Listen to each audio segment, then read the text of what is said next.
Hello my dear family members, అందరూ ఎలా ఉన్నారండి? నేనైతే చాలా బాగున్నాను. మీరు కూడా బాగుండాలని మనస్ఫూర్తిగా కోరుకుంటున్నాను. ఈరోజు గుత్తి వంకాయ కర్రీ అయితే వండుతున్నాను ఫ్రెండ్స్. చూడండి, వేరుశెనగ గుళ్ళు, జీడిపప్పు, నువ్వులు, అలాగే ఎండు కొబ్బరి కూడా తీసుకుని నేను వేయించుకున్నానండి. ఈ విధంగా వేయించుకుని కొంచెం చల్లారిన తర్వాత నేను మిక్సీ పట్టేశానండి.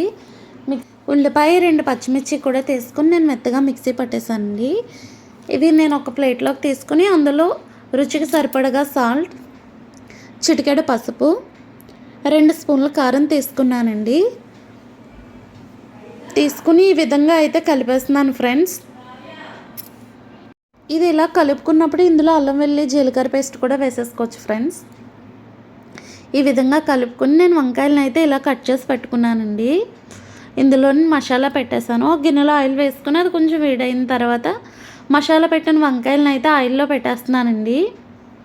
చూడండి ఫ్రెండ్స్, ఈ విధంగా అయితే పెట్టేసి ఒక 5 నిమిషాల పాటు సిమ్లో పెట్టి మూత పెట్టేస్తున్నానండి. 5 నిమిషాల తర్వాత చూడండి ఫ్రెండ్స్, జాగ్రత్తగా రెండో వైపుకి తిప్పుకోవాలండి, లేదంటే అవి విడిపోతాయి వంకాయలు. రెండో వైపు కూడా తిప్పేసి ఇంకొక 2 నిమిషాల పాటు మూత పెట్టేస్తున్నానండి.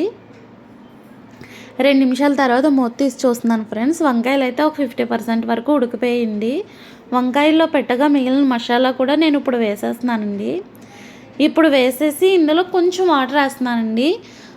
ఎక్కువగా కాదు, ఒక చిన్ని టీ గ్లాస్ వాటర్ అయితే వేసానండి.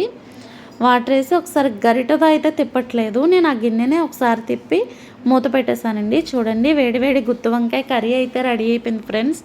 చూడండి, గ్రేవీ నుంచి ఆయిల్ అయితే అలా సపరేట్ అయిపోయిందండి. సపరేట్ అయిందండి, మనకు కర్రీ అయితే రెడీ అయిపోయిందండి.